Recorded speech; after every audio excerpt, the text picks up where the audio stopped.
Hi guys, I'm Rotary Swing instructor Clay Ballard, and in this video we're going to talk about the proper shaft flex and how to get the perfect flex to get you the most distance and accuracy in your golf game. Also be sure to stick around to the end of this video. I have a great bonus for you guys. So let's go ahead and get started.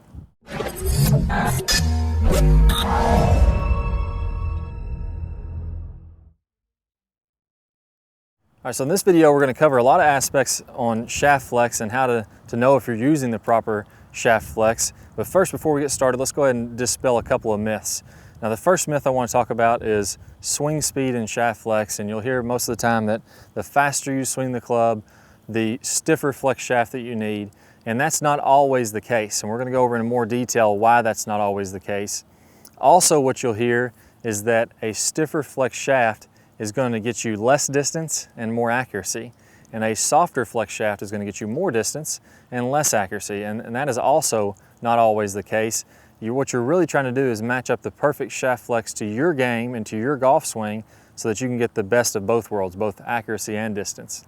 So in general, just generally speaking, the faster you swing the club, the less spin you're going to want, because this club's moving faster into the ball, it's going to create more backspin.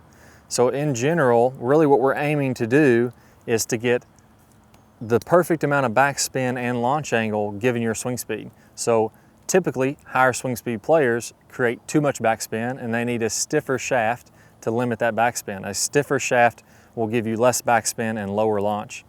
A lower swing speed player is typically going to need more backspin and higher launch to get their maximum distance. So they typically need a softer shaft. So that's why you hear that a lot of times, and most of the time that is true. I'd say 90% of the time that does work out, but really what we're trying to fit is launch angle and spin rate. That's what the shaft is going to give you, and that's what you're trying to match up. You're trying to get the perfect launch angle and spin rate for your current swing.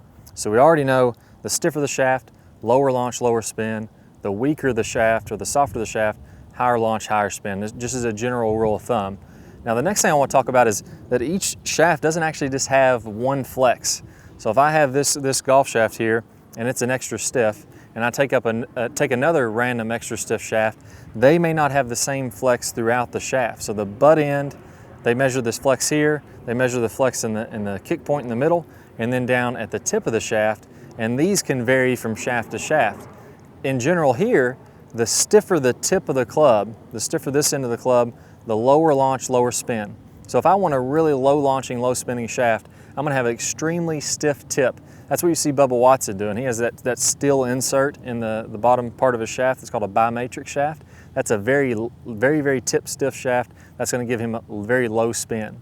So the butt is actually weaker than the tip in a very tip stiff shaft, and that's going to be the lowest launching, lowest spinning. Now if I want more spin, I may have a butt end that's a little bit stiffer in relation to the tip. So I want a softer tip. That's going to help this. You can imagine the club kind of kicking to give it a little bit higher launch and more spin to get you more distance.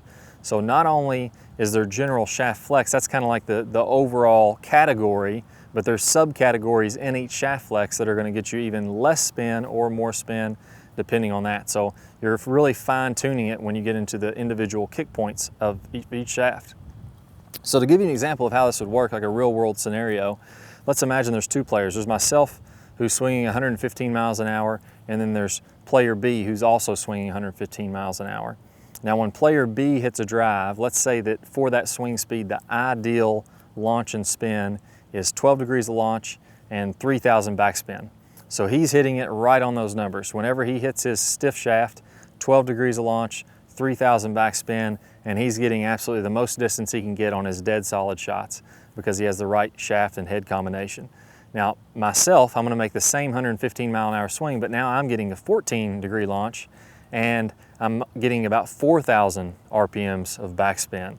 So that's too much. I'm probably giving up maybe 10 to 15 yards to player B because my launch conditions aren't right. So he has a stiff shaft, I'm probably going to get an extra stiff shaft. And then that's going to bring down my launch to closer to 13 and closer to 3,000 instead of 4,000. Let's say that I get my extra stiff and it's still a little bit high. I may get a very tip stiff shaft that's going to bring down launch even more inside that extra stiff generalization, and that's going to bring it down to my 13-degree launch angle and 3,000 backspin. And now we're hitting at the same distance because I've picked the perfect shaft to match up with my swing, whereas a stiff shaft for him is matching up his swing. So we're both using different shafts and getting the exact same results. That's how you want to do it in the real world. Now, the only way you're going to know this, the only way that you're going to be able to tell what's perfect for you is to go find a good club fitter, a certified club fitter with some type of ball tracking machine, preferably radar, TrackMan, flight scope, that kind of thing, that's going to tell you exactly how much spin you're getting and exactly what kind of launch you're getting so that you can fine tune and get the perfect amount for your game. So I hope this really helped you guys to understand shaft flex a little bit better. Good luck with your golf game, and I'll see you guys soon. All right, so if you're joining us on YouTube and you like this video, be sure to click the like button below, post your comments. I'll try to answer all those questions that I can. And also, I'm going to play a preview of a premium video for you. If you want to watch that entire video, plus about 4 hours of bonus instruction, absolutely free of charge, you can click the link that pops up in the bottom right-hand side of the screen or in the description. That's going to take you to where you can sign up for your free membership. You'll be able to watch the rest of this video I'm about to play, plus 4 hours of bonus instruction, absolutely free, never going to cost you a dime. So I really look forward to working with you guys much more in the future with your golf game, and I'll see you all soon. So what are the main producers of club head speed? And the first thing I want to talk to you about is the torso, and that includes the hips. We saw that the hips roughly are accountable for about 6-7 miles an hour club head speed. Let's go ahead and add the torso to that, when that means your spine. So my hips rotating would look something like this. This is me not moving my shoulders at all. This is just me rotating my hips, and my torso and hips are rotating together. Now this would be me rotating my shoulders without rotating my hips. So as we put these together, that would be torso rotations. That's from your shoulders down, all the club head speed that you're going to get in the swing. So that's this motion here. I'm not going to use any arms at all. Let me grab a club, and I'm going to make a few swings, and we'll take a look at how much speed that's going to produce when we do that type of motion. So here, no arms at all torso. I'm going to go ahead and swing about as hard as I can there. And we're getting about 57 miles an hour. So that tells me, the shoulders actually put quite a bit of speed in there when used correctly. So if I load my shoulders, one of the biggest keys to getting a good club head speed is getting a good full turn with the shoulders. And we have a great video on this called the shoulder blade glide video on the site.